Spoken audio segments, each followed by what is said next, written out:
Right, so we are in the pipe. Miller is going through all the way up, and the brush is in the hole. Okay, so the epoxy is going to go in there, and then the brush will come back.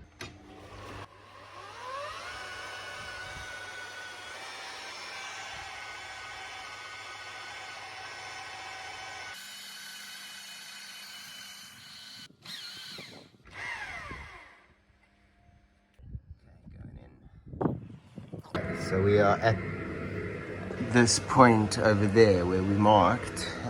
You can see it's nice and coated all the way back. So we've got a shower trap. It looks like the bottom piece is stuck in there. Have to cut that out. Dry. Okay. Yeah.